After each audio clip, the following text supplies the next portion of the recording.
Again, thank you very much for participating in this webinar. Again, it's an honor to have all of you together today. Meanwhile, if you could leave your cameras on, would be good.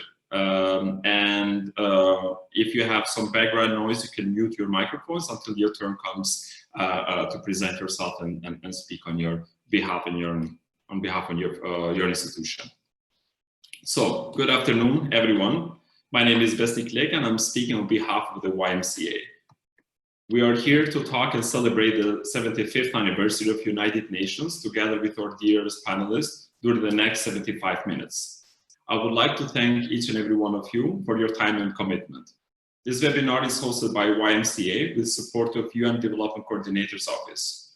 Our discussions and questions are related to the situation of young people, their future, what are we doing in order to improve the quality of life, what are our collective commitments and efforts towards young people. On this UN 75th anniversary, we're also dealing with COVID crisis, which unfortunately has impacted everyone in every possible way. It has impacted our health system, our economy, and our community in general, hoping that we'll overcome these challenges with our joint efforts. For everyone who's following us online, please feel free to contact us, write, comment, and ask questions, and our staff will be happy to answer your questions.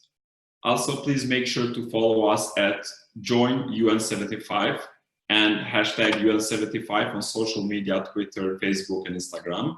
Also, you can follow us as well on at YMCA Kosovo for more informations.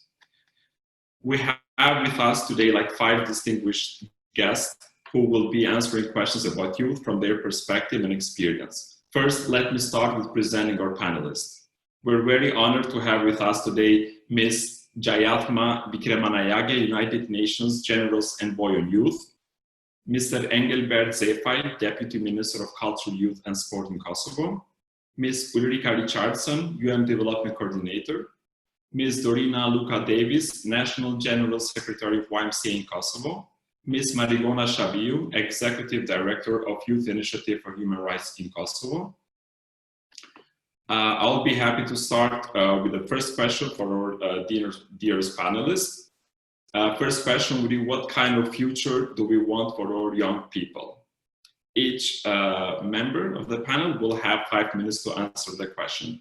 I would be happy and again honored to start with Ms. Jayatma Vikremanayage to answer our first question. What kind of future do we want for our young people? Thank you very much. Thank you for having me for this invitation to YMCA and my colleague Ulrika, who is our UN's leader in Kosovo, and also to the Deputy Minister and other colleagues who are joining the event. I have very pleasant memories from my last visit to Kosovo last year in April. I had the opportunity to spend a couple of days in Kosovo meeting young people from not just from Pristina, but we also traveled outside to some municipalities, and I was really very inspired by all the good work that is happening there, and I'm very glad to continue this conversation from last year into this year, a very special year for the United Nations. As you mentioned, we are celebrating the 75th birthday. The UN is 75 years old, but we are constantly trying to be younger, not just in our looks, but also in the way that we work and our principles and the way we engage with young people, predominantly because half of the world's population right now is youth. And we want to make sure that the UN speaks to young people, engages with young people, and responds to their needs and help realize their human rights fully. In terms of the world that I would like to see for young people, I would say 3 things. First, whenever we ask young people what do they mostly need, to our surprise, because a lot of the times we think they will talk about employment or education or some very basic rights. But what I often hear from young people, this was also shown by the My World survey that the UN did back in 2015, is that young people are actually calling for more transparent and responsive governments and governance. And young people believe that if our political institutions are strong, if they're transparent, if they're inclusive of people's voices that we will be able to solve many big issues that are facing us today.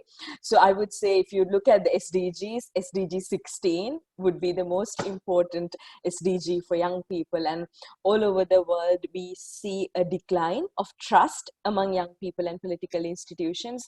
So the word that I would like to see is strengthened trust and strengthened engagement with young people and political institutions. This could mean young people being part of political processes, young people being part of peace processes, and young people themselves running for political office and occupying decision-making tables. Secondly, I would like to see a world that is equal and fair for young women and girls. I want to raise this especially during COVID-19. We have seen an increase of, for an example, gender-based violence, domestic violence around the world. And we've also seen trends of increased child marriages and teenage pregnancies. And this we also saw after the Ebola outbreak a couple of years ago.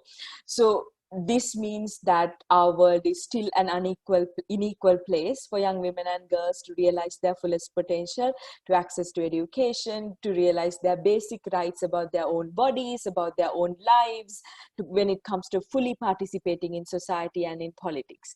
Fourthly, I would actually love to see countries take more and more climate action, because we are talking about young people and future generations today, and there should be a livable, healthy planet for them to live in. And you would have seen the demonstrations by young people in the past couple of years, led by Greta Thunberg, for an example, asking governments to live up to their commitments that were made in the Paris Agreement and in the Sustainable Development Goals. So I would really like to see, after the COVID-19 crisis, as governments are planning to recover and rebuild, especially economically, that governments start looking at greener options, so switching to renewable energies, thereby also creating greener and decent jobs for young people who are currently going through the unemployment crisis. So these three, I would say, are my biggest wishes for a good future for young people. Thank you very much, Ms. Jayatma. Without losing much time, I would like to give the floor now on the same question to our Deputy Minister, Mr. Zeyfai.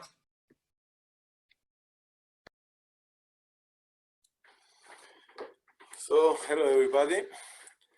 So I'm speaking today on behalf of Ministry of Culture, Youth and Sport, Kosovo government.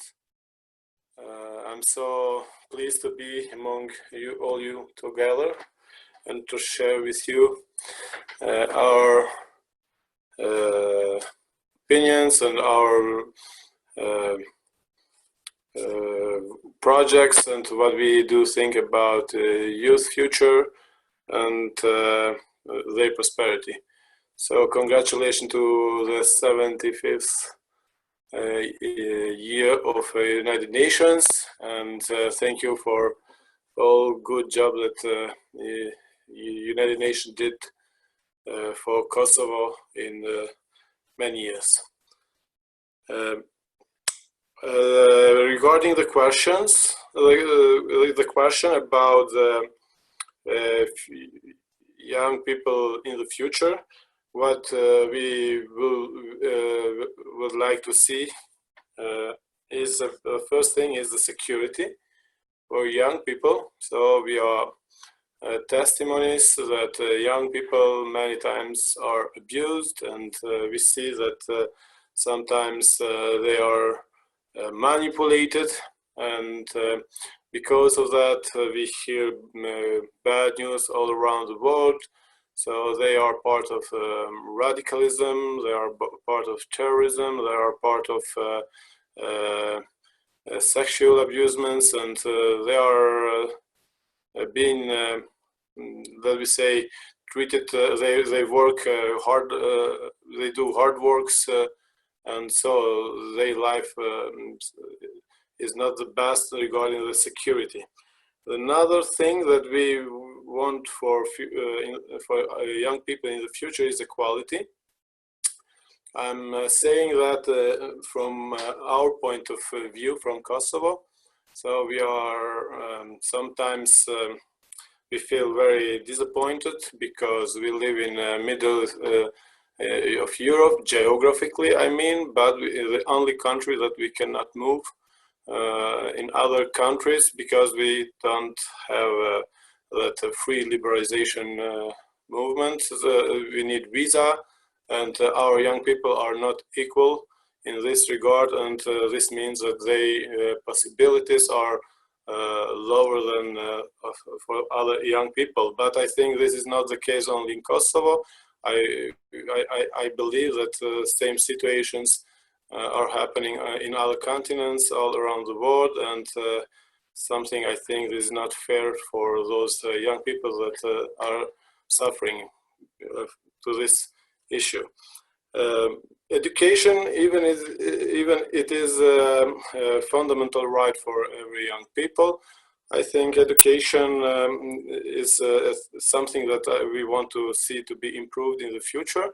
So it's not only a matter of formal education, so young people going to school or university, but the idea is to give them non-formal education and to involve them as much as possible in long life learning, so young people can have exchange experiences with other young people, and so they can learn and they can see and they can know what are different cultures around the world.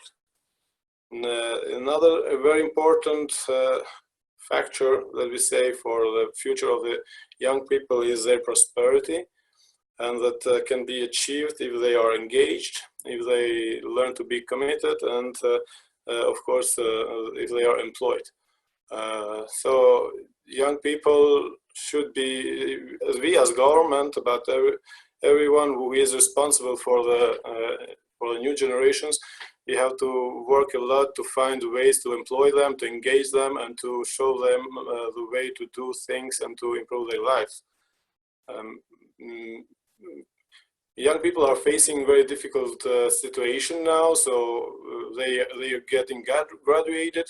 They have their diploma, but they cannot find a job, and then the only way they think to find a solution or to find the future is to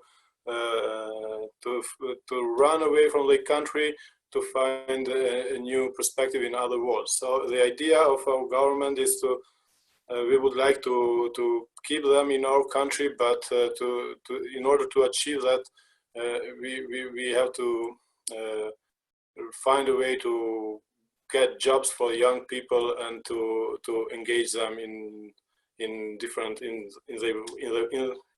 job, to giving them jobs. Thank you.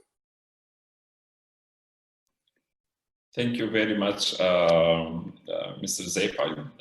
Now I would like to give the floor to Ms. Ulrika Richardson, Beyond Development Coordinator, on similar question, but again, knowing your experience and engagement in Kosovo, I would like to talk more maybe a general future for people in Kosovo. What kind of future do we see for people in Kosovo, as well including youth, as we know the majority population is youth, and would like to hear your perspective on this. Thank you. Thank you very much, and really it's a pleasure to be here. Thank you for the opportunity. I listened with great attention both to Jahatma and to also the Deputy Minister. It's a pleasure to be with all of you. Indeed, the question that you know we ask here is what is the world that we want for you know, for young people or for people in Kosovo? I would actually like to hear from young people, and I think that's what we want to do, right? We want to hear from young people, what is the world that they want? But I think, indeed, you know, when I look around and when I talk to young people, you know, in Kosovo, but also elsewhere, I think that young people, what they sort of mostly want is equal opportunities. They want to have the opportunity to fulfill their dreams. We know that, you know, we know that a lot of young people, you know, I've been young, it was some time ago, but, you know, the fact is that you have dreams for your life, and it's not an egoistic dream. It's a dream of, you know, of where you see yourself in the future, if it's with a family or if it's in a particular job, you know. And I think that opportunity, when young people feel that that opportunity does not exist for them, that is when actually the frustration of young people sort of starts to be felt, right? And with all due respect and with all rights in a way, because much of the world that we have created in a way, just look at how COVID is impacting the world, right?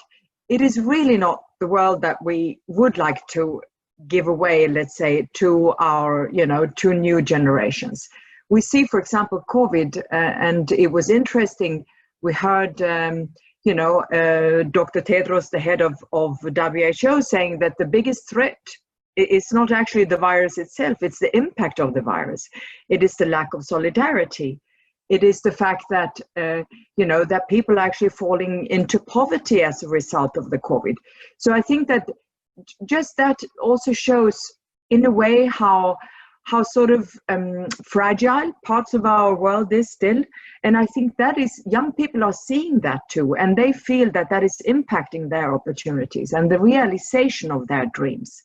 So I think, you know, it's, for me, it's about, I think it's about 4 big things. And I think young people are not different in Kosovo as they are in my country, for example, Sweden, or Jahatma is from Sri Lanka. You know, the fact is that, you know, young people are, you know, we are not so different wherever we grow up and we are born, right?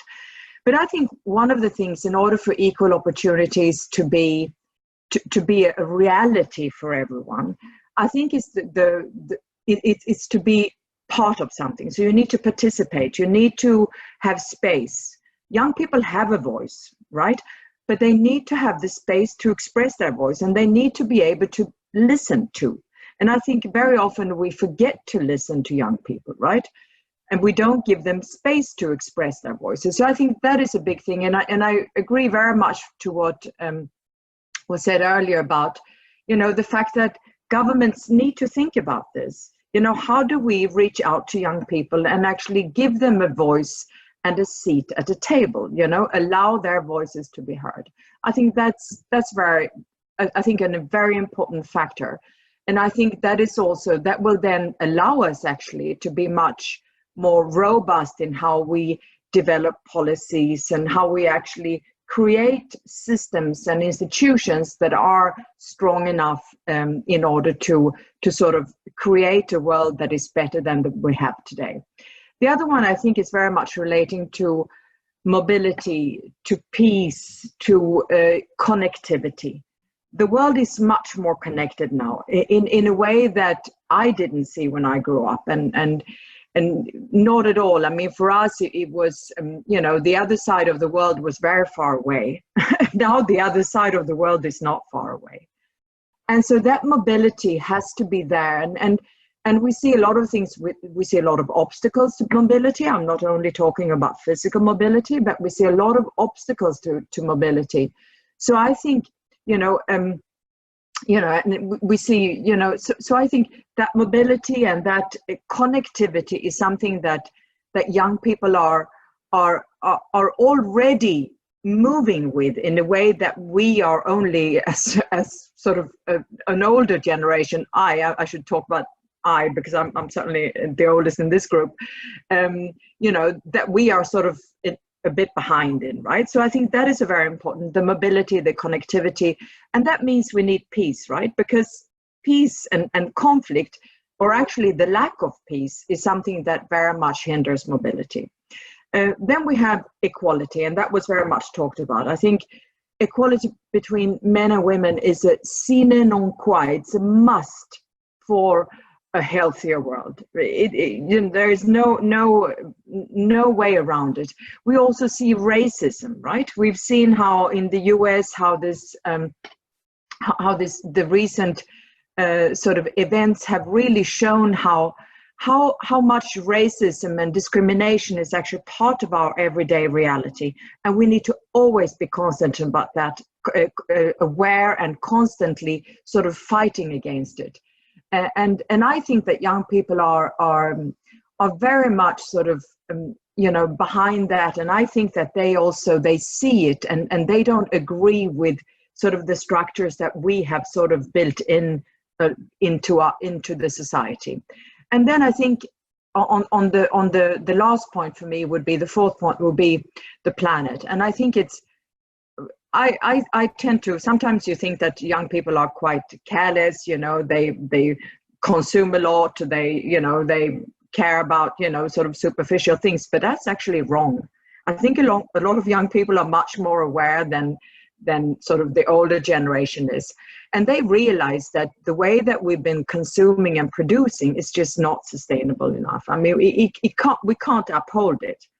And, you know, and I think that we see it on climate impacts, but we also see it, you know, a really fast and rapid decrease of our habitats, of our biodiversity. The fact that, you know, just a minuscule thing like, you know, the risk of losing the bees in the world, you know, but that is something I think that really makes young people worried also about the fact of their opportunities, you know, to live a world that is, you know, a life and dignity and so on, and with all the health and the prosperities that we want. So I think that those are the four things that I would say. But again, very much coming back to actually, you know, having, you know, young people with us, giving a seat at the table to take decisions and to inform and design decisions. Thank you. Thank you very much, Ms. Ulrika again. Now I would like to give the floor to Ms. Dorina Luca Davis for sharing your experience related to a similar question. Thank you, Besnik. Greetings to everyone. It's very good to have with us the Youth Envoy. Like Jathma, it's a great pleasure to have you with us. Thank you, it's always an honor. And as of course, everyone else also together. I think this is a great panel, and I will give my shortly my opinion regarding the question, how do we see the future for young people? I think it's important to keep in mind that especially here, young people are over 50% of the population that is under 25 years old is 50, like, so it's such a big population of youth, and I think it's important, and it's clearly give us an indicator that investing on them is the key. And if we think about the future, I do want to see the future, and I believe the future is young people being the key players and not the audience. A lot of times we see young people as the audience of everything that is happening around, and we want them engaged. We all know how many injustices towards young people are being done based on gender, race, sexual orientation, and it's like it's always so difficult for youth to communicate with adults especially, and I think this is something we need to tackle. I would like to have for us, for young people engaged, we want to have more youth centers in every community. Non-formal education needs to be prioritized. This will give a space to offer more in-job trainings, internships, more volunteer opportunities, and also equipping them with 21st century skills. This will give them a better work and life. And I do take a lot of responsibility personally as an adult, and I think sometimes we forget that it's our job to create a space for them rather than what we see today. A lot of times the adult stops the space. Priority for us as a YMCA is, and we call for creating more flexible and sustainable employment for youth, and we have more education online and offline programs. Stronger youth sector is very much needed, and this mentioned a bit also here, like from previous speakers that the impact of COVID-19 is longer.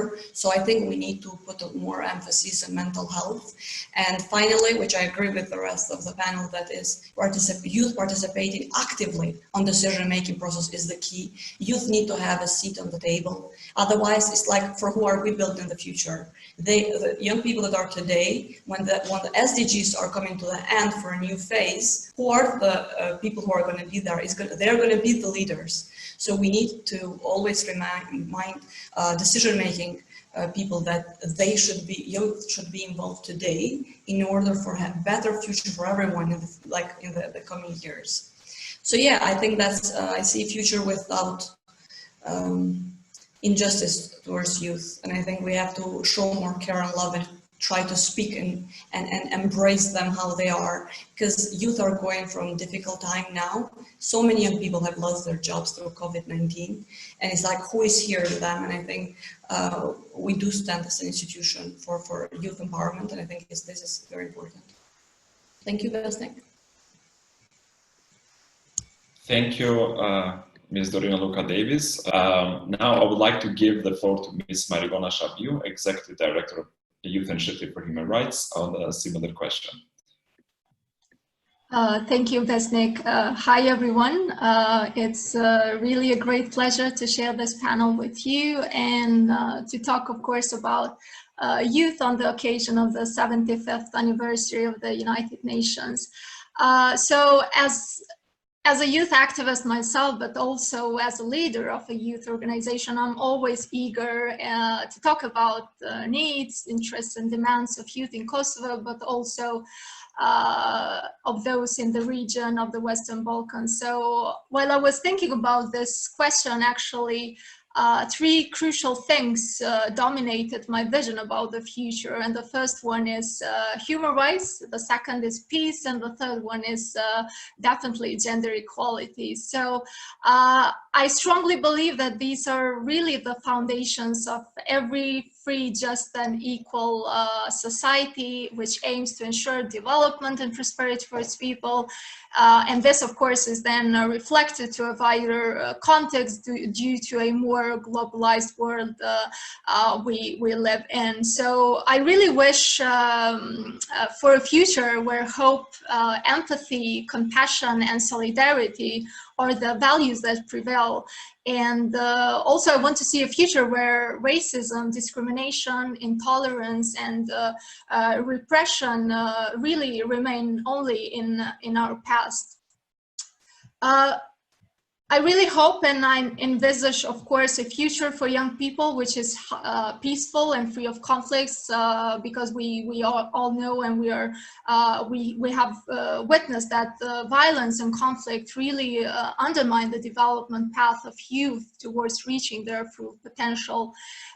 So being able for them to feel free and choose about themselves, who and what they want to be, is a fundamental right which should never be violated.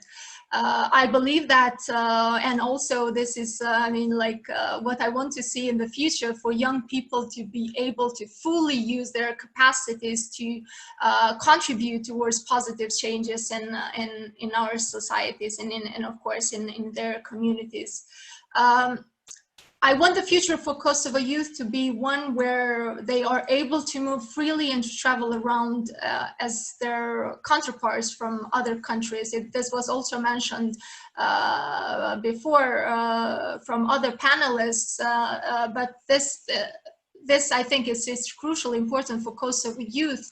So for them not to feel isolated and inferior, but instead feel as equals and have the opportunities to explore different cultures and expand their horizons. This future would be the one where youth have no hatred and prejudice for their neighbors, but instead work together to make a region a peaceful and better place for all through their activism, advocacy work, creativity, and innovation at all levels. This is about having young people learn about what has happened in the past. For us, this is, very important, and to learn what has happened in the past so they don't repeat the mistakes of the previous generations, which led to violence, conflict, severe human rights violations, and wars. It is true, unfortunately, that a lot of young people from Kosovo want to leave the country, and we are facing a big brain drain because young people see no perspective here. There is high level of mistrust in the institutions. There are no jobs. Even when they have jobs, a lot of them don't have contracts.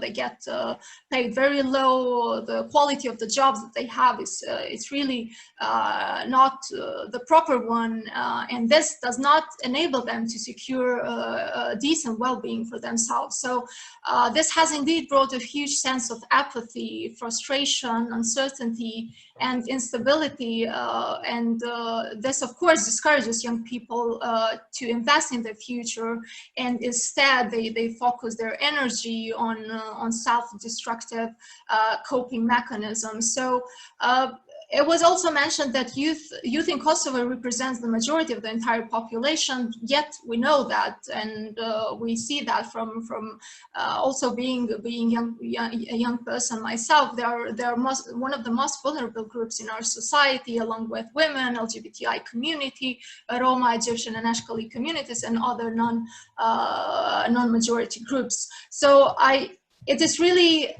I mean, it is really sad to see that for the past 21 years after the war ended, there has never been enough investments and attention in young people by our institutions. So I hope in the future this will change, and we are really working very hard to make sure that this is going to change, and that the young people are really taken seriously, and there are proper investments being done for them. So I want really like to have a future where young people receive quality education and afterwards are able to find jobs which supports their professional, personal development and well-being, while they're also willing and feel the responsibility to contribute as active citizens in their communities. I think young people should be, and I fully agree with others in this, they should be fully engaged and involved in the decision-making processes, in particular in peace processes, especially with the fact that Kosovo is undergoing a dialogue process with Serbia. So I think that's important, but so far we haven't seen any involvement of young people in that process. And I strongly believe that we should encourage and foster youth leadership and empowerment. Furthermore, I think it's crucially important to ensure equal provision and delivery of social services such as sexual and reproductive health, mental health, and other services which are really like critical for young people and are really necessary to promote these social cohesion and ensure that all young people have an equal start in life, and to ensure that we don't have further injustices and inequalities. I believe that young people now, I believe that if we definitely we involve young people now, we make them in a way responsible, and at the same time we increase their ownership and agency for the future they actually build for themselves and other generations. So simply, I really want a future where youth are not perceived as problems or threats as we usually see that, especially by our governments and our public institutions, but rather as part of solutions, as partners, as important and valuable partners who deserve to be respected and to really have a say and be included. So this is really, I know it might sound very idealistic, but I mean, this is the ideal that we have in front of us, and we are really trying hard and to work for young people or with young people, and to really create the space for them where they can be fully involved and be able to really contribute. So thank you. Thank you very much, Marigona. Before I go to the second question, I would like to share with you a video message from Mr. Carlos Sanve, Secretary General of World Alliance of YMCA.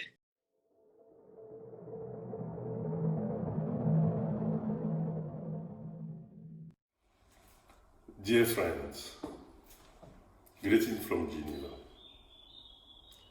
I'm so pleased to associate the World Alliance to the celebration of the 75th anniversary through this event, 75 minutes for the 75th anniversary of the United Nations. As you know, the YMCA operates through our triangle, the body, the mind, and the spirit. And we focus on young people, providing them a space for genuine transformation so that they can have impact in their community. We are so pleased that through the work of the YMCA around the world, especially in Kosovo, we are building a generation of leaders with global mindset, leaders who are resilient and change maker in their community. That's what the world needs. YMCA was at the foundation of the United Nations 75 years ago. And our leader then mobilized all the constituency to advocate for the formation of this institution, which is the garant of the global peace and global well-being. And since that time, the YMCA have been joining with the United Nations because we share the same ideal of peace, justice, and dignity for all. And we are so pleased and proud that the YMCA is among the few organizations that cover all the 17 Sustainable Development Goals.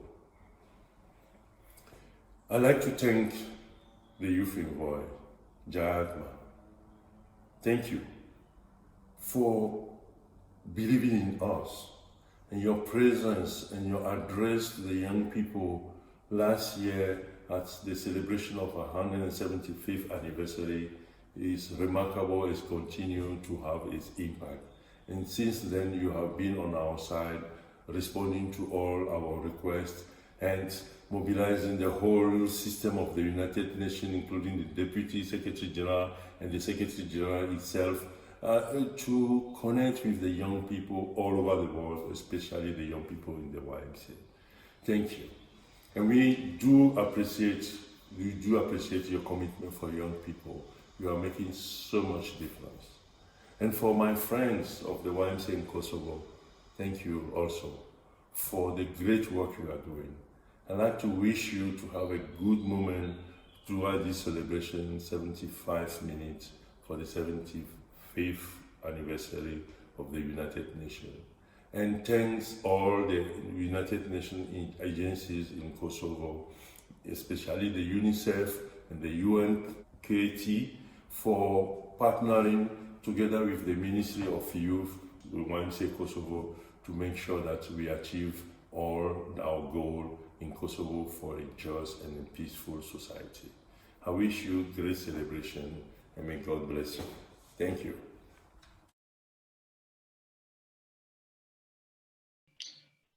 Thank you very much. So after seeing the video, we will carry on with the second question, which we have prepared for our panelists. The second question is like, how do we get there and what is our institution doing about it? I would like to start again with Ms. Vikremanayake. Thank you. So if I start talking about what the UN is doing, it's usually a 200-page Secretary General's report. So I'll try not to say everything. But if anyone's interested, you can go and look up the Secretary General's report on youth, which is published every 2 years, where we try to summarize what's going on in the youth space and what policies and programs are being implemented to support young people around the world. Overall, the Secretary General, since his appointment, made sure that youth is a priority for his term, thus my appointment. But also in 2018, we launched the UN's first youth strategy. So at the country level, almost every country has a national youth policy or a national youth strategy. And similarly, I helped the UN system get together, and we came up with the UN's first youth strategy, Youth 2030. And this strategy is actually is in two parts, I would say. The first part actually looks at the UN, within the UN.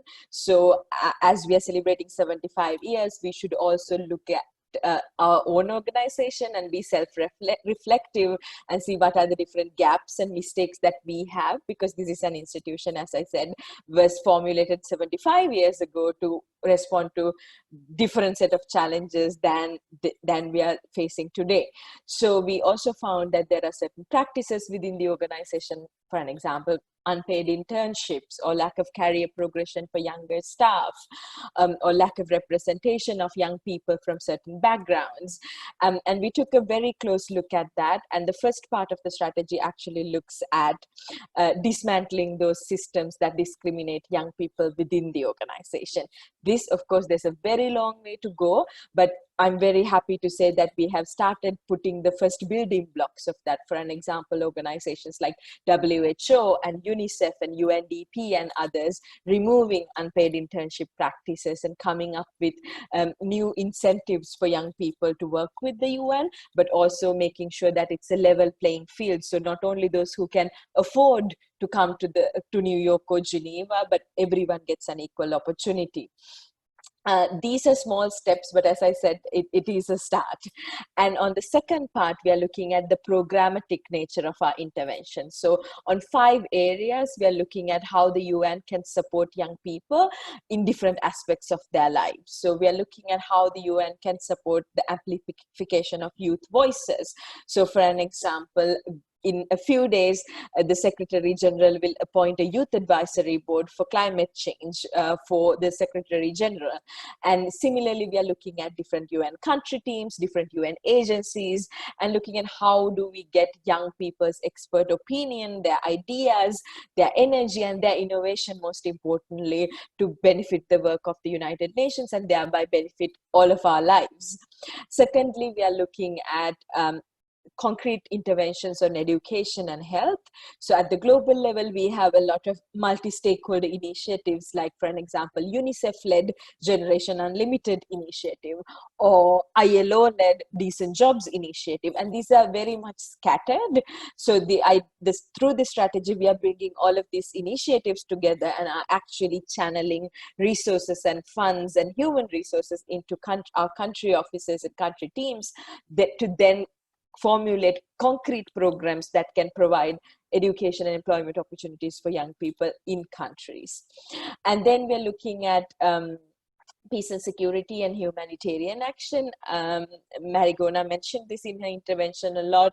Youth, peace and security is a very crucial topic for us. And as the Deputy Minister said, young people also often fall victim of terrorist and extremist organizations. They often also become perpetrators. Even though this is a small minority of young people, we want to make sure that every young person is protected from this type of doctrine and from this type of ideologies. So putting young people at the front and center of peace building is also very important. So for an example, the Peace Building Fund has a gender and youth promotion initiative, and through this we are trying to support youth-led and youth-focused peace building initiatives at the country level.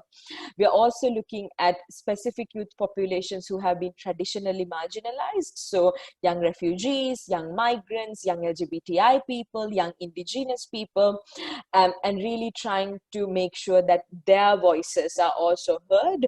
And then there are specific interventions that promote their participation either through quotas or either through specific mechanisms that are put into our existing structures that actually bring these young people to the table. So not just me or any other person talking on behalf of them, but really opening the doors so that they can come themselves and speak on their behalf.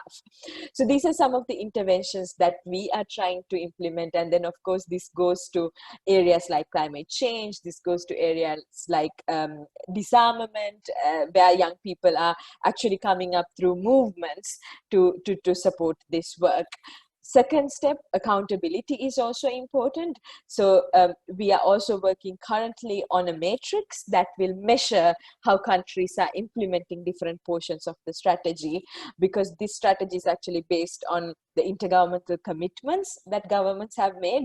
So in a way, we also want to make sure that all the promises, and I think the Deputy Minister might agree with me, all the promises that politicians give to young people when running for office are actually implemented once they take office, and really creating a space and environment that is safe and enabling for young people.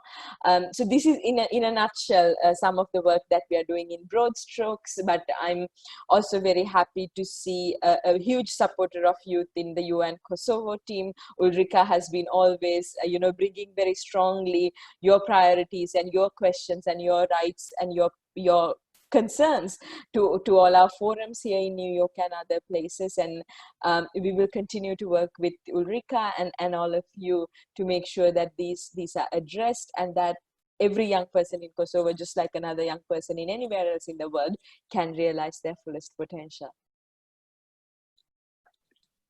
Thank you very much, Ms. Jayatma, for sharing the UN interventions and steps that they're taking in every field. Since you may leave shortly, we would like to hear one more short message to the youth, to the young people that you would like to share, because this was short message that you would like to send to the young people who are watching this webinar. Well, I would say don't wait for an invitation. If you take the women's rights movement or the civil rights movement, people in power usually do not invite you to rooms and give you the space. You always have to claim that space, you always have to fight for that space, and you always have to demand for that space. So work across organizations, work across movements, reach out to your fellows, you reach out to your peers, and claim your space. Don't wait for an invitation. That is my message.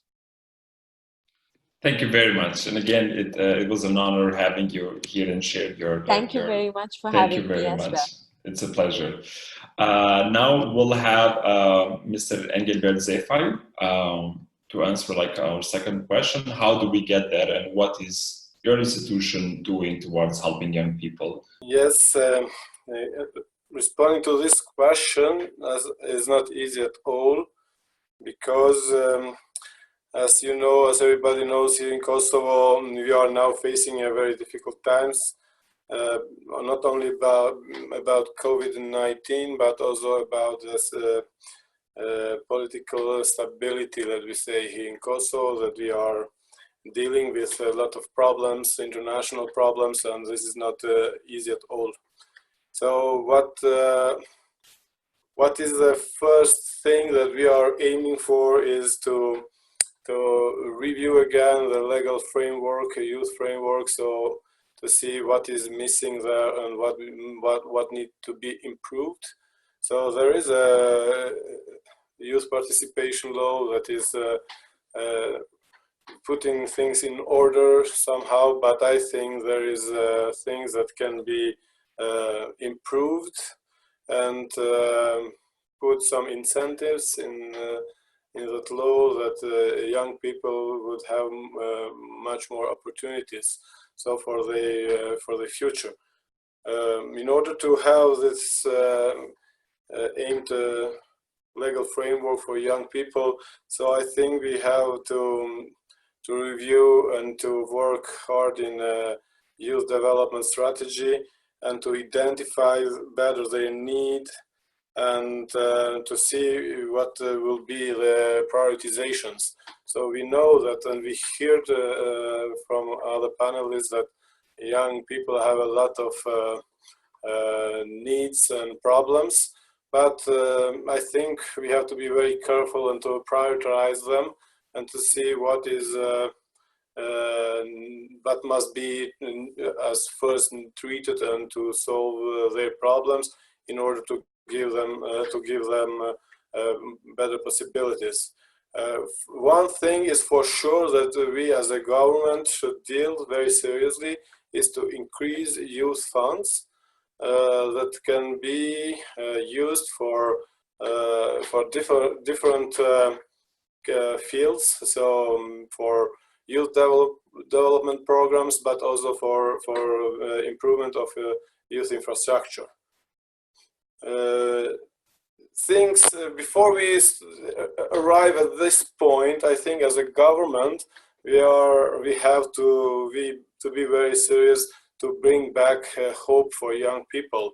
And when I'm saying that, I mean that as a government, as a political field, we have to be more responsible. So we have to build a responsible government, so where young people believe.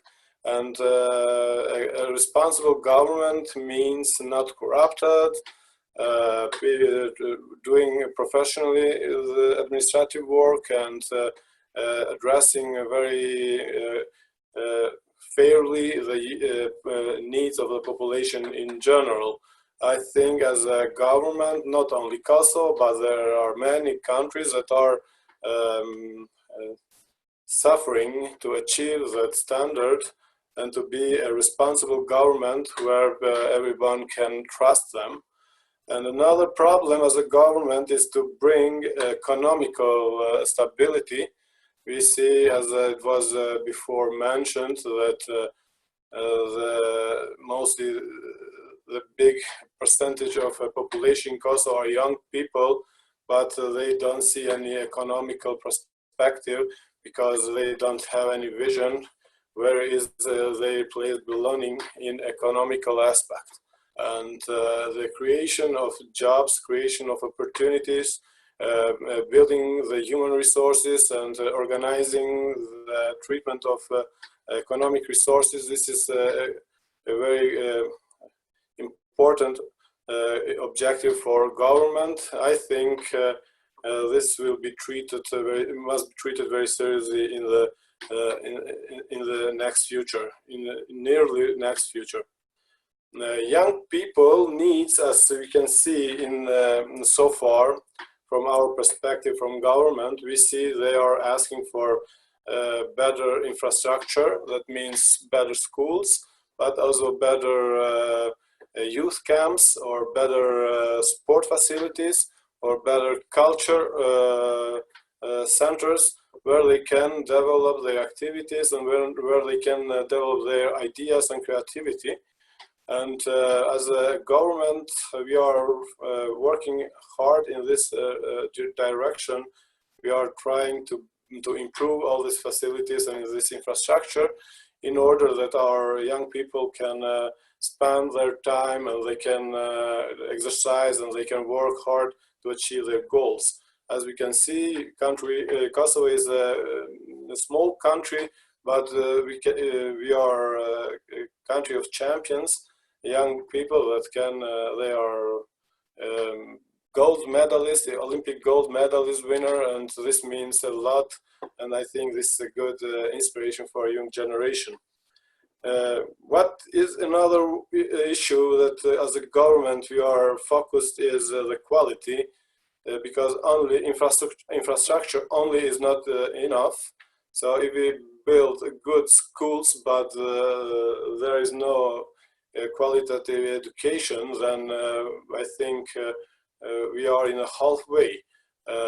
So through the mechanism, public mechanisms, we are dealing very seriously to put high standards in education, so the private colleges, but also the public institutions, educative institutions, they have to adopt those standards and to respect them completely.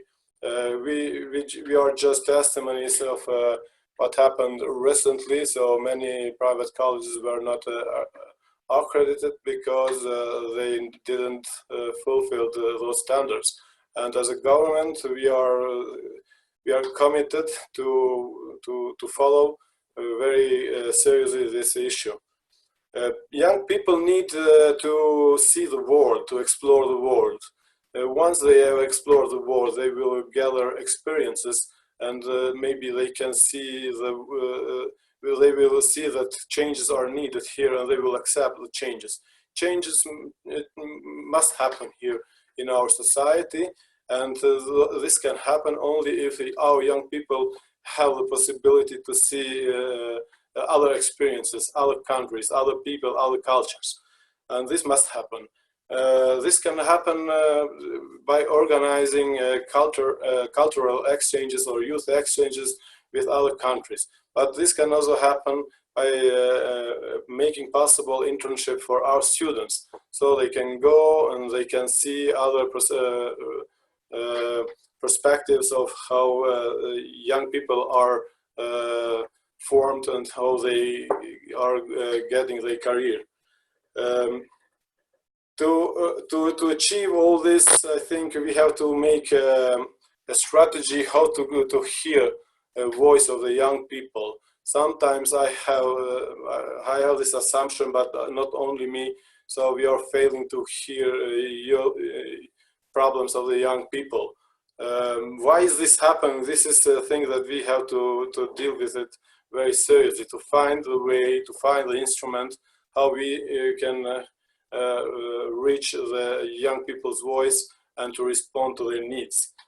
They have ideas, and their ideas must be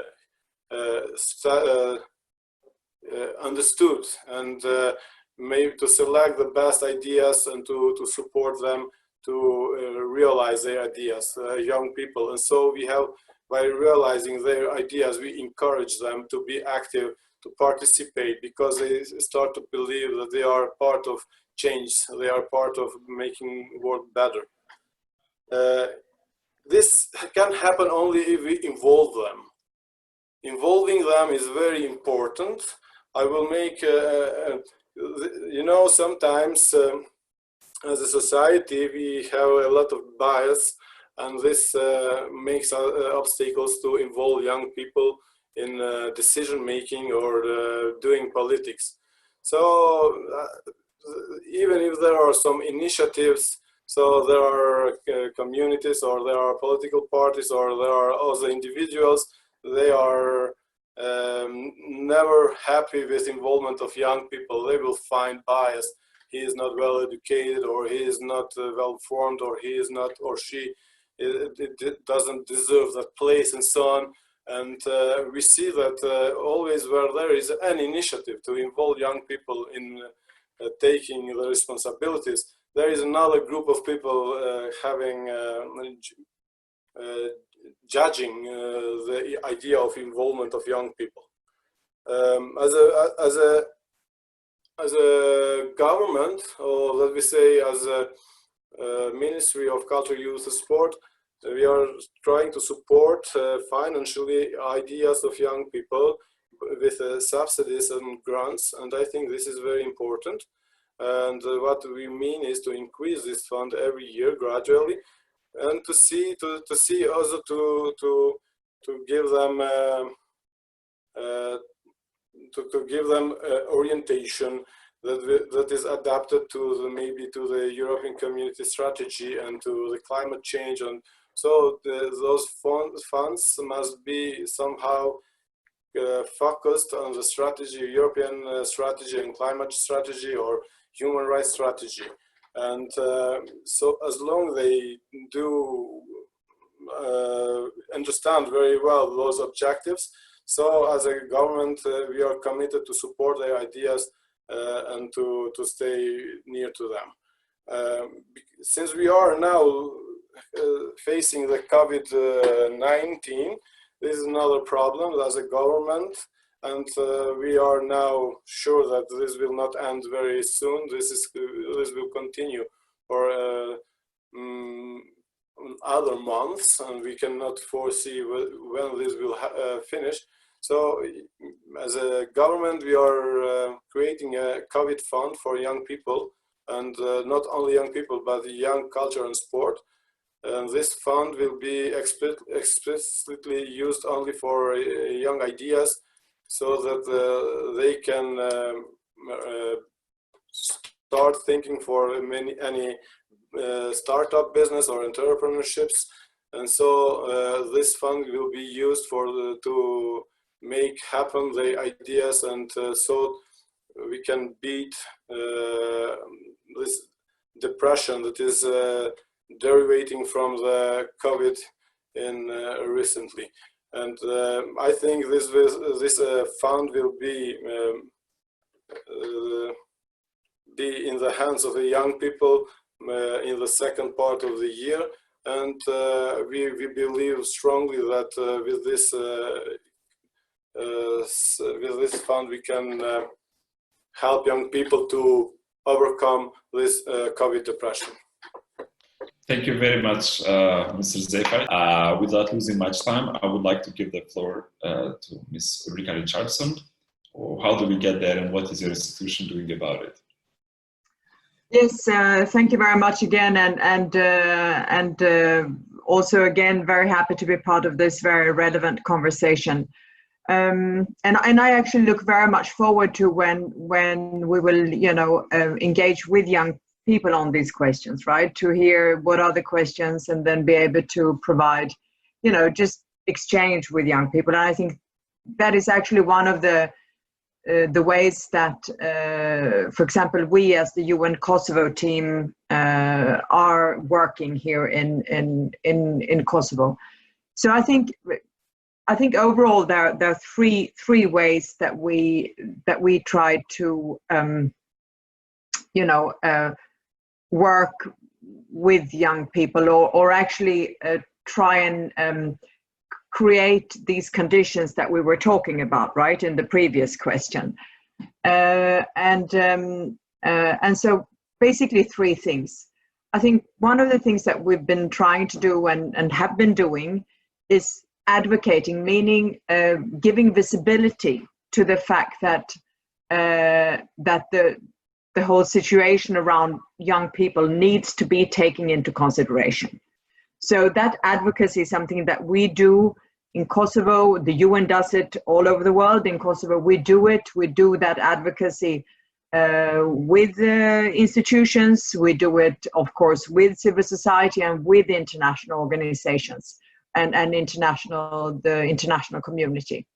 And that advocacy means, that we say you need to bring in here the voice of the young people. You need to look at what is their opinion, what is their view about the situation. So this means we do sometimes surveys, we reach out to young people and try to find out what are the concerns.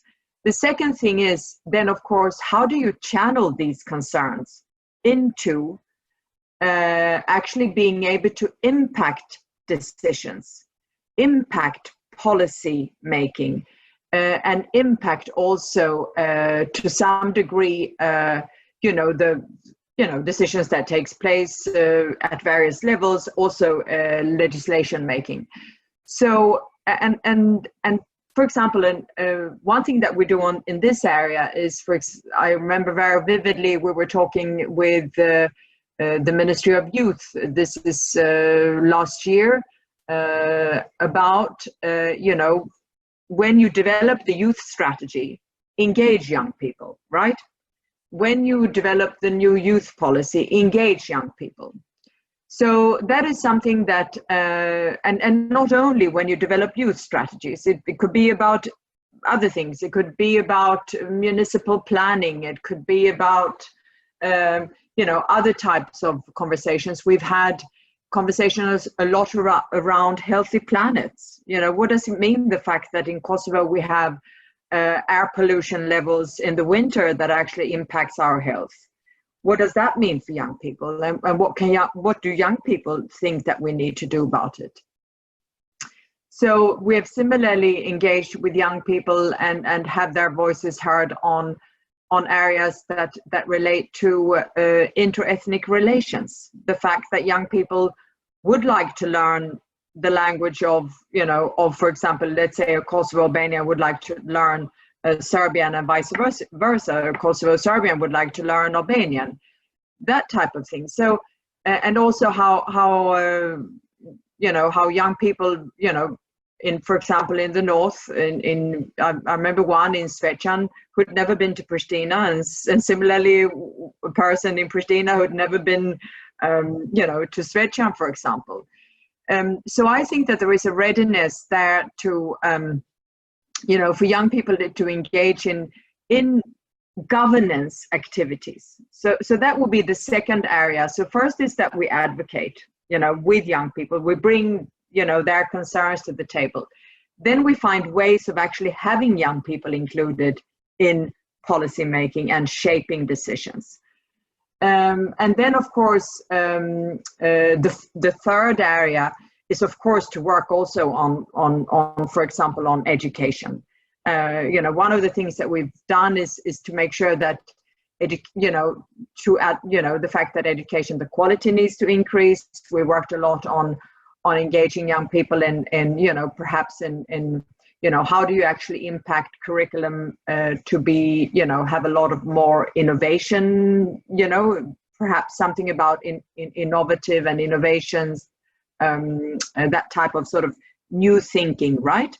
So I think it's a curricula that actually responds to the needs of today and possibly also about the needs of tomorrow, right? So I think those are the three areas that we are currently working. I would also like to mention that the UN mission UNMIK is very much also working with young people. They have a UN youth assembly that gathers several hundred young people, also to listen to their voices and to have their concerns, listened to, and also then fed back into some of the activities and some of the the design of programs and priorities in Kosovo. So I would say this is part of what we do, and I heard very about what the deputy minister spoke, and I think it's very true. The COVID is impacting societies in a way that I think we never really thought about, right? We didn't think that this was even possible, that something like this would happen with such widespread impact across countries. We know that in some countries with climate change, you have drought, you have floods, you have, hurricanes but a virus that impacts the world like this. And I can imagine, being young now, that the world is not the same. So I think we also have a responsibility, and I come back to the COVID situation because it is, it's a very tragic and alarming situation that the world is passing through. But we have also the obligation now to use this as an opportunity to actually invest in something that will be a better world for everyone, because there is hundreds of millions being invested into COVID responses. I mean, there are billions across the world. In Kosovo, it's hundreds of millions. And that investment has to be taking the concerns of young people into consideration, right? Of course, in Kosovo, the majority of the population is young. So they are also the ones that are mostly affected. But I think it's very important. And I really am very happy that the ministry is present today in this conversation. And I've had a lot of conversations also with the minister herself about this. And we have also brought it to the attention of the Prime Minister through our, we have a COVID response plan, which we hope is going to inspire, how actually money is being allocated in responding to COVID. So I think these are some of the things that we are doing. The UN is turning 75 this year. I think the UN, and I think how the UN globally is doing, I think YIHR is actually she represents the fact that UN is thinking differently about, you know, young people, because we actually work not only for young people, we start to work with young people. And I think that it's a big difference. It may sound a small difference, but there is a big conceptual difference there. So I think that would be it from my side. But again, Kosovo, and we are engaging with young people here. We've had conversations throughout the past weeks and months with different groups of young people, not only in Pristina, but outside of Pristina, and with different groups. And I think that is very important. And I'm very proud of that. You know, Kosovo is not new to that type of consultations. You may remember what Jahatma mentioned in the beginning. There was a campaign and global consultations taking place in 2015, which was called The World We Want. And that was actually shaping the SDGs, the Sustainable Development Goals, and the Agenda 2030 for Sustainable Development. And Kosovo participated in that with several thousand young people, actually. And so that is a nice thought to know that Kosovo was part of shaping that. And I sincerely hope that, and I know, I know that Kosovo young people have there's a lot of commitment, a lot of competence, a lot of quality here, engagement. And I'm so happy that we use that to shape the UN as we go forward. So thank you again very much. And I look forward to staying engaged. Thank you very much, Ms. Ulrika Richardson. I would give the floor to Dorina Luca Davis. Thank you, Besnik. It's inspiring to hear from Deputy Minister of Culture, Youth and Sport, Mr. Zaifa, as well as the Ms. Richardson, about how they see and what their contribution is, because fundamentally, I think it has to be a partnership in order to achieve goals. As a YMCA, what we are doing for the moment, as a YMCA, we have 11 locations around Kosovo, and 6 of them are youth centers, which we collaborate with local governments, and we work closely with also Ministry of Culture, Youth and Sport. On top of that, we are in the process of building the first residential camp, which also the Deputy Minister mentioned the importance of institutions or infrastructures investment towards young people. Before COVID happened in 2019, we had over 1,200 young people engaged weekly in our programs.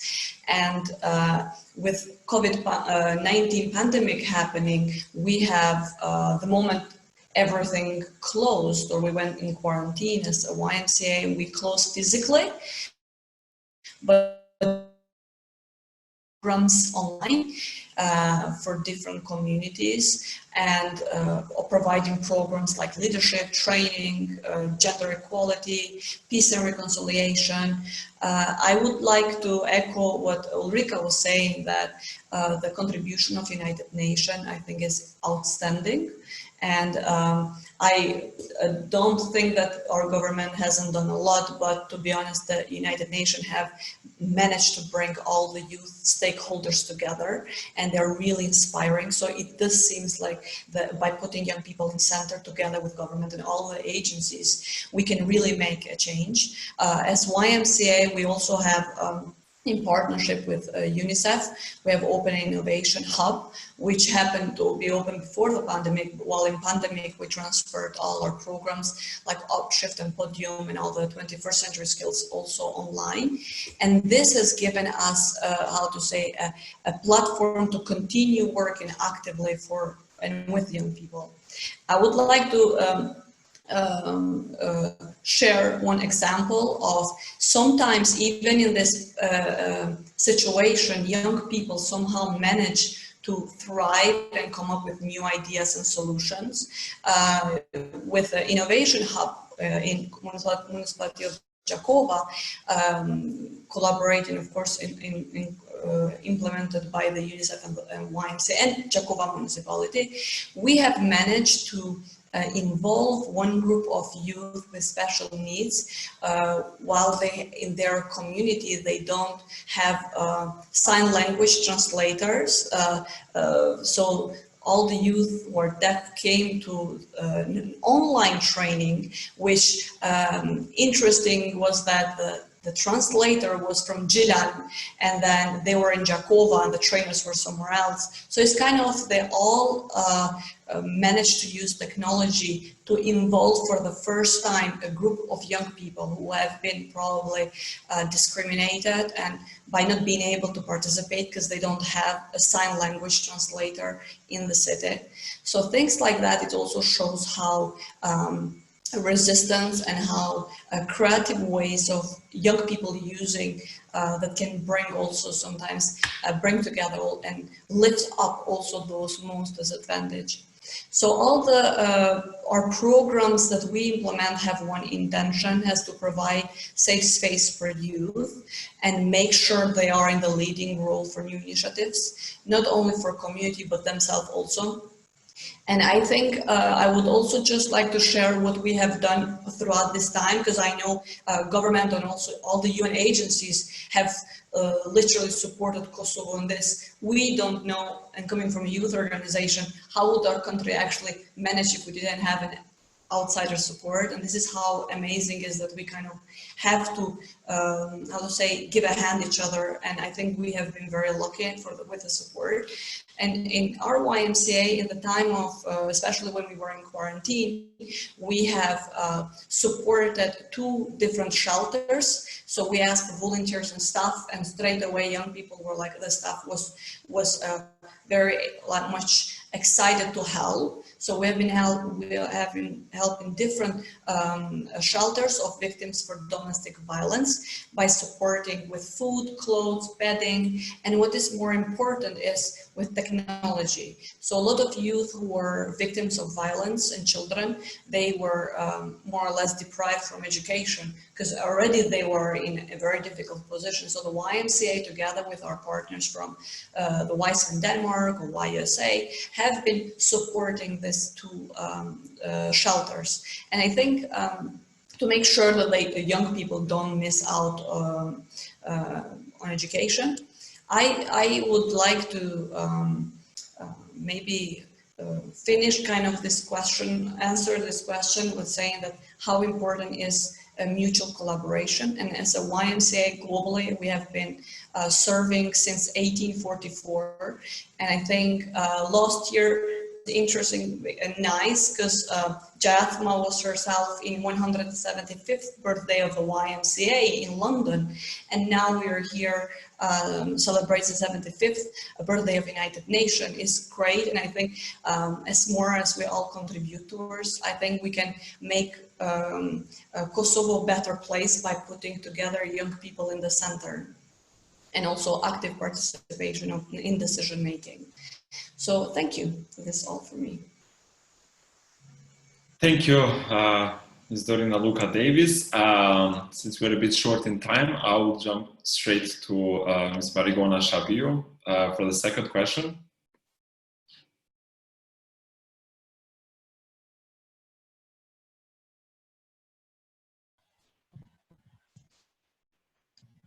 Sorry, yeah.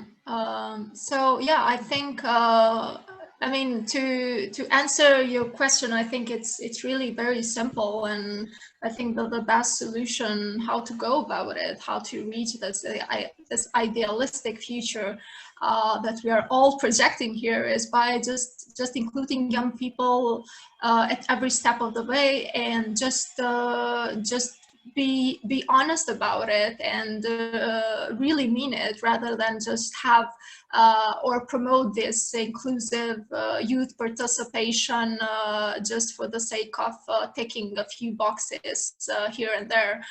So I think that's crucially important, and I believe that youth should be able to be the main projectors of the future, and we can only do this by working with them and for them.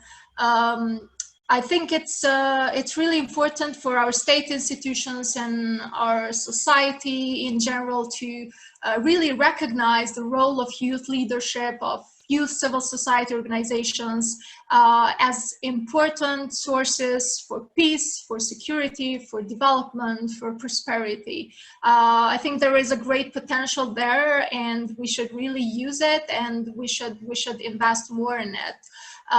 It's equally important when we talked a lot about how important it is to provide quality education for young people, but I think it's not just the fact of making sure that we provide quality education just for the sake of this education system to fulfill labor market needs, but it's also I'm more eager to promote an education system that puts youth at the center, that enables them to become critical thinkers, to become active citizens who are equipped with attitudes, knowledge, and skills to protect and demand for human rights, to ask for gender equality, to protect the environment, to promote peace, diversity, and to really fight for injustices.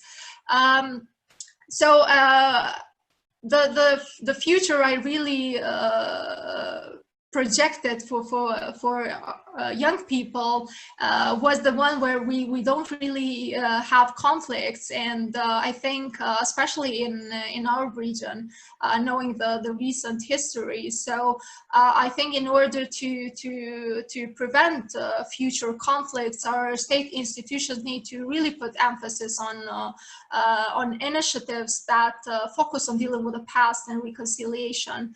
And such initiatives, of course, it's very important to be led by young people who can encourage interethnic, constructive dialogue, promote common narratives, positive stories, enable young people to be listened and to have the safe space to share their stories and personal narratives, and to create joint action and to try to understand our shared history with having a special attention in facts. So when we talk about facts, we strongly believe that facts are really important and something we cannot compromise.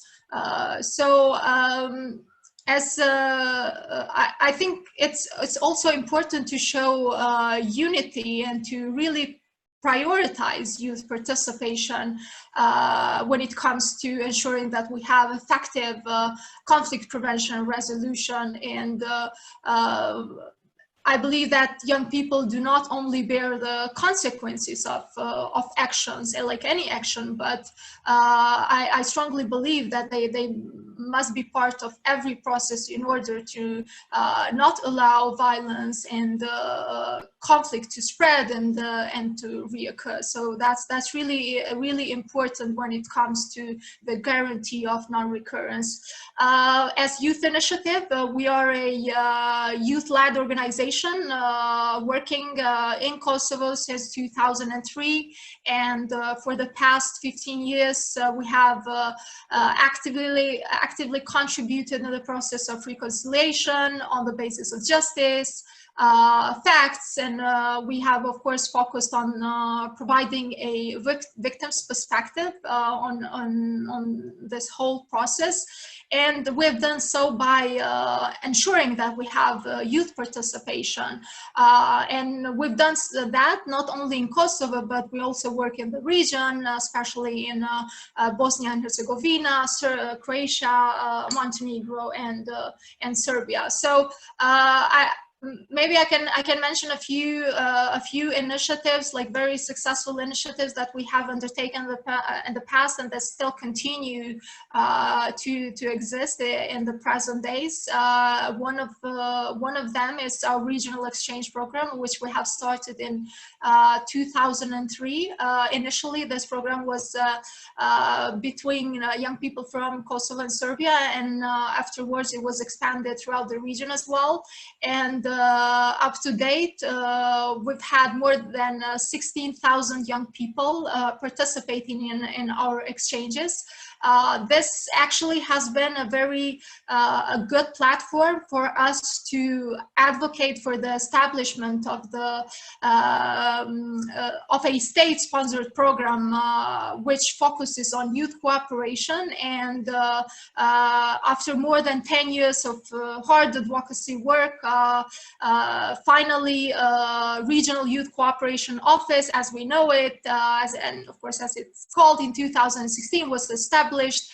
And of course, we're very proud that as an organization, we've had a great role in really conceiving RICO's vision and mandate. Currently, we still continue to organize exchanges focused on reconciliation and dealing with the past, but at the same time, we work closely with RICO in helping them build up their capacities and also creating and shaping their strategic objectives. Another initiative that we've developed throughout the years, and this of course came as a result of our work in trying to counteract conflicting historical narratives, which actually contribute to the maintenance of ethnic hatred in the Balkans.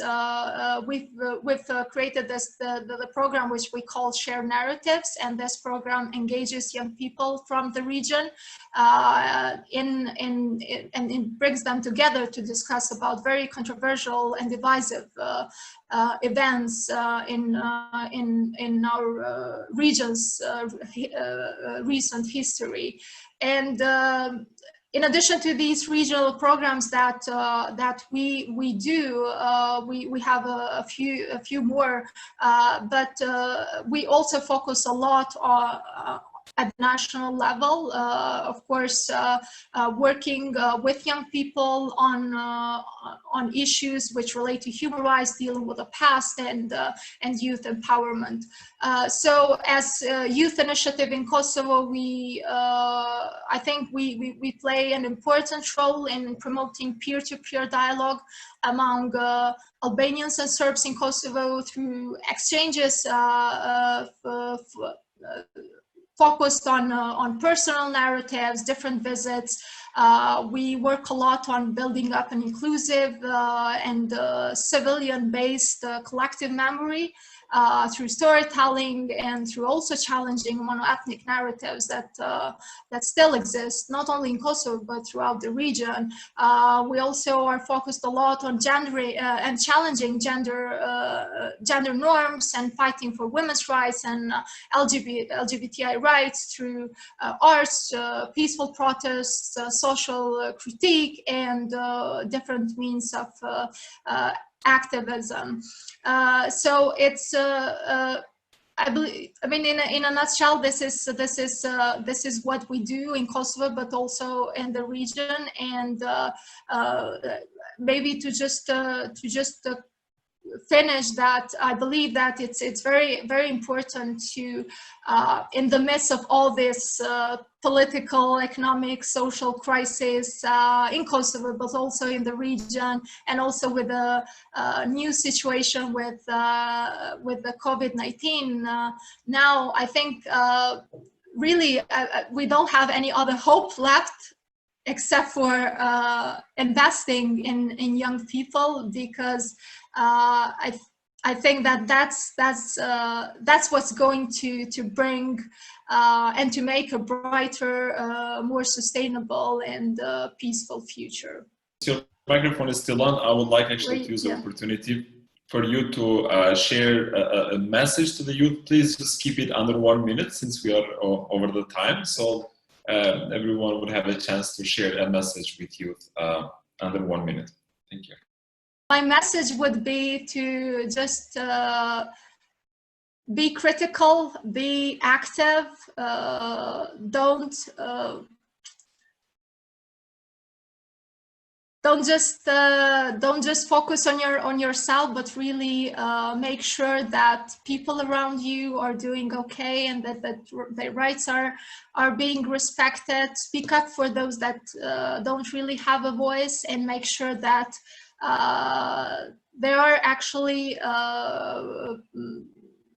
brought to the table, of course, and don't compromise on your values.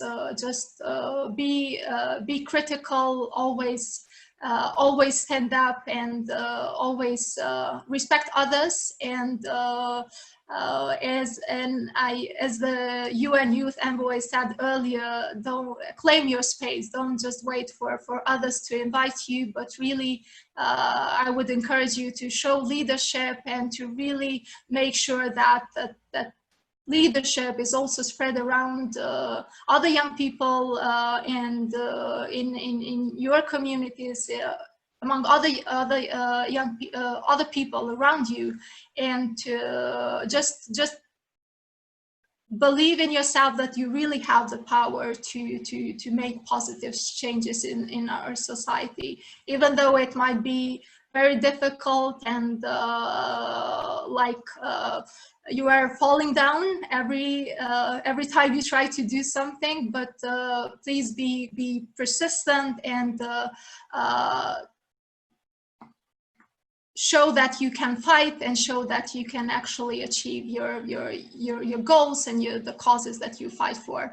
We are definitely here to help young people, and I would invite them to just reach us, and we will of course be here to support them. Thank you very much. Ms. Ulrika Richardson, a short message to the youth who are watching this video, please. Yes, my message is very, very short and simple. It's stay engaged. Don't, even if things looks hopeless sometimes, you've tried to make your voice heard, you've tried to get a seat at the table, and you are not managing, but don't give up. The worst thing that you can do is actually walk away. So I would say just keep insisting, and I think we're saying the same message. Jay said the same thing. You know, even if there is no seat at the table for you, bring a chair, right? So the thing is that don't give up, stay engaged. And then my second message, I would echo very much what Marigona said also. Don't think only about yourself. You know, there is, you know, the world belongs to a collective of young people. You know, we know how much we've missed the physical, you know, the social physical life, right, during COVID. And we have to stick to the social distance still, you know, for some time. But, you know, don't think about yourself and, you know, do this for your friends, your peers, your future, let's say family, etc. So I think those are the two messages. Stay engaged, you know, don't give up. And then, you know, there is a whole group of people out there, you know, don't think about yourself. But then let me also say one message about COVID, and I cannot stop not to say it because it is so important. Kosovo is seeing the numbers go up drastically these days. The thing that we can do to take care of ourselves and take care of others is to keep the social distance. COVID may not be dangerous for many people, but it can be lethal for so many. Those with the, you know, less strong immune system, people who are elderly with other underlying diseases, you know, COVID will be very, very serious. So keep the social distance and wear a mask when you have to. So my three messages. Yes, thank you. Thank you very much, Ms. Richardson. Ms. Luca. Thank you, Besnik. I will echo, because we are all speaking to young people for the moment. I think my message will be clearly, whenever you find difficulties, exactly what Ulrika said, don't give up. I think we don't need, for the moment, Kosovo needs young people who stick to build this place, who stick to look after their parents and families in a meaning of, especially COVID time. We know young people are less likely compared to some others who have chronic disease. Young people are more into able to survive and all of that due to COVID. My message to youth will be, you have a big role to play and you mean so much for Kosovo. And whoever says that your opinion is not important, you just know it's wrong. And I think it's very nice that we have started this a discussion on around 75th birthday of the United Nations, because now we will have more panels that will come up with young people in youth organization, which will give also their perspective and more. So my message is clear, just don't give up, and you are so worth it, that we all need your opinion, your thought, and your contribution to Kosovo. Thank you. Thank you, Dorina. Mr. Zefai? Yes, together we can make Kosovo better. We can make world better. Believe in yourself. Be committed and build trust. Be proactive, not only active. Help your community. Take care from COVID. Wear your mask. Keep your distance. Thank you. Thank you very much, Mr. Zefai, and to all of you for your powerful message that you have sent to the youth. I would like again to thank all of you one more time for the time that we took from you answering our questions. And I would like to wish you health and safety during this COVID crisis, hoping that we will overcome these challenges together by joining our efforts. I will close this event by calling for active participations of youth in implementation of SDGs. And I would like to share this video with you called We the People. So thank you to everyone one more time, and wishing to talk to you and see you in future events.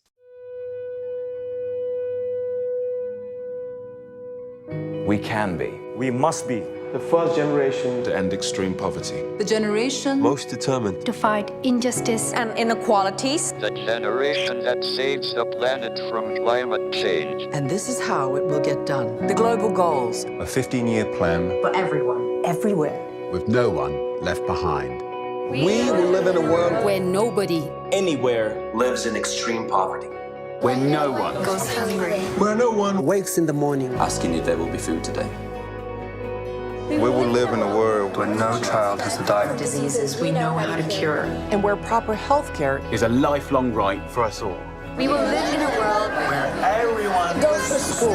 And education gives us the knowledge and skills for a fulfilling life. We will live in a world where all girls and all women have equal opportunities to thrive and be powerful and safe. We cannot succeed if half the world is head back. we will live in a world where all people can get clean water and proper toilets at home, at school, and at work. We will live in a world where there's sustainable energy for everyone. heat, light, and power for the whole planet. Without destroying the planet. We will live in a world where economies prosper. and new wealth. Lead to decent jobs For everyone. And we will live in a world where our industry, our infrastructure, and our Best innovations Are not just used to make money, but to make all our lives better. we will live in a world Where prejudices and extremes of inequality are defeated. Inside our countries And between different countries. where people live in cities and communities that are safe, progressive, and support everyone who lives there. where we replace What we consume. Planet where we put back What we take out of the earth. We live in a world that is decisively rolling back the threat of climate change. where we restore and protect the life in our oceans and seas. will restore and protect life on land, The forests, Animals, the earth itself. With peace between and inside countries. where all governments are open. And answer to us for what they do at home and abroad. And the justice rules. With everyone equal before the law. where all countries and we their people Work together. partnerships of all kinds To make these goals a reality. These are the United Nations global goals. for sustainable development. Let's get to work. Let's make it happen.